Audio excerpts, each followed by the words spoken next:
የካቲት 21 ቀን 2018 ዓ.ም እንደ ኢትዮጵያ አቆጣጠር በቴህራን ሰማይ ባልተለመደ የፍንዳታ ድምጽ ተናወጠ። የመካከለኛው ምስራቅ የፖለቲካ ንፋስ አቅጣጫውን በለወጠበት በዚህ ወቅትም የአንድ ሰው ስም በዓለም አቀፍ ዜናዎች አናት ላይም ሰፍሮ ይገኛል። ለ36-37 ዓመታት የኢራን እስላማዊ ሪፐብሊክ መንፈሳዊና ፖለቲካዊ ቁንጮ የነበሩት አያቶላህ አሊ ካሚኒ ናቸው። ከንጉሳዊ ስርዓት እስር ቤት እስከ ቴህራን ቤተመንግስት፣ ከአንድ እጅ መጥፋት እስከ ቀጠናዊ ተጽዕኖ መስፋፋት ዛሬ በተለያዩ መገናኛ ብዙሃን እየተዘገበ ያለው ካሚኒ ህይወት ማብቃት ለኢራን ብቻም ሳይሆን ለዓለም የኃይል ሚዛን ምን ትርጉም አለው የሚለውን በቆይታችን እናስዳስሳችኋለን።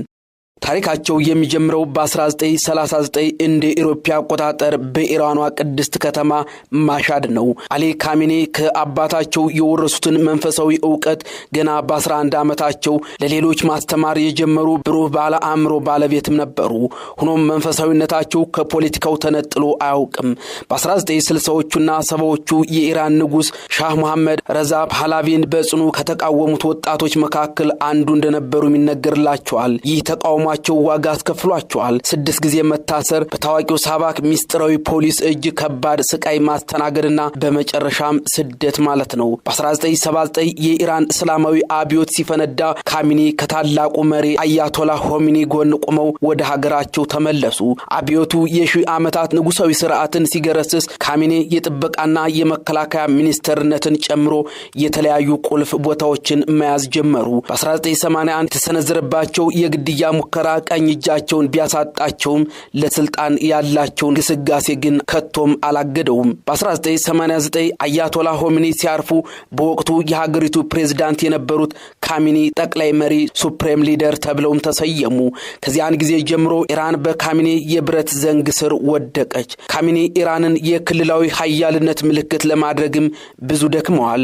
የኢራን እስላማዊ አብዮታዊ ዘብ እንዲጠናከር፣ የኒውክሌር ቴክኖሎጂ እንዲስፋፋና በሊባኖስ የመንና ሶሪያ ያሉ ተኪ ኃይሎችን ወይም ፕሮክሲ ግሩፕስ በመደገፍ የአሜሪካና የእስራኤልን ተጽዕኖ ለመመከትም ጥረዋል።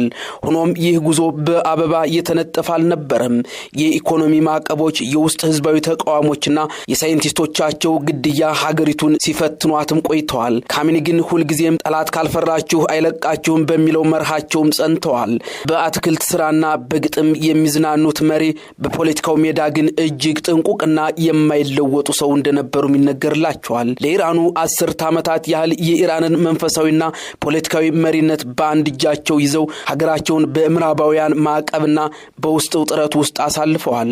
አያቶላህ አሊ ካሚኒ ከመደበኛው የፖለቲካ መሪነት ባለፈም የሻው ዓለም የርዕዮተ ዓለም አባትና የጸረ ምዕራባውያን ትግል ምልክት ተደርገውም ይወሰዳሉ።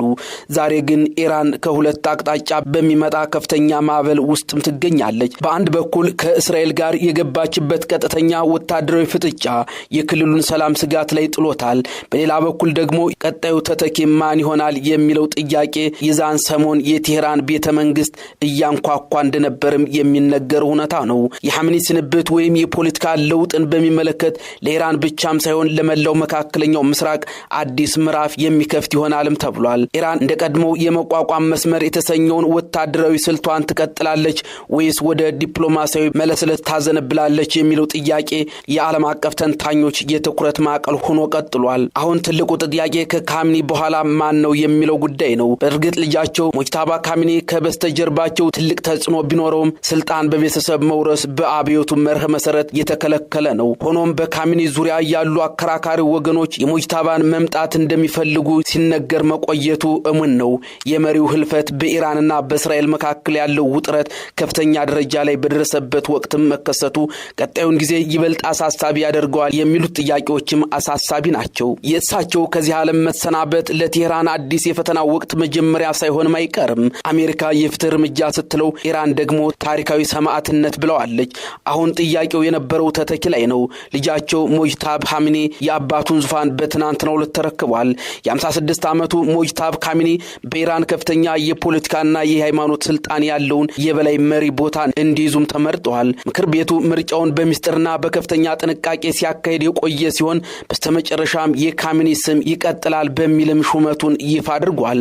የአሜሪካው ፕሬዝዳንት ዶናልድ ትራምፕ ቀደም ብለውም የካሚኒ ልጅ ሹመት ተቀባይነት የሌለው ሲሉ የገለጹት ሲሆንም አዲሱ መሪ ያለ አሜሪካ ፍቃድ ብዙ ሊቆይ እንደማይችልም አስጠንቅቀዋል። አሜሪካ ከሷ ጋር የሚስማማ የኢራን መሪ በመምረጥ በኩል ከፍተኛ ሚና እንደሚኖራ ትራምፕ ቢናገሩም አያቶላ አሊ ኻሜኒ ወደ ተወለዱባት ማሻ ለዘላለም ሊያርፉ ቢሄዱም ትተውት ያለፉት የፖለቲካ ሰዓት ግን ለመካከለኛው ምስራቅ ገና ተኩስ ነው። የቴህራን ሰማይ ዛሬ ጭፍግግ ብሏል። ይህ ጨፍጋጋ የዝናብ ምልክት ይሁን ወይም የሌላ የጦርነት መብረቅ ጊዜ የሚመልሰው ጉዳይ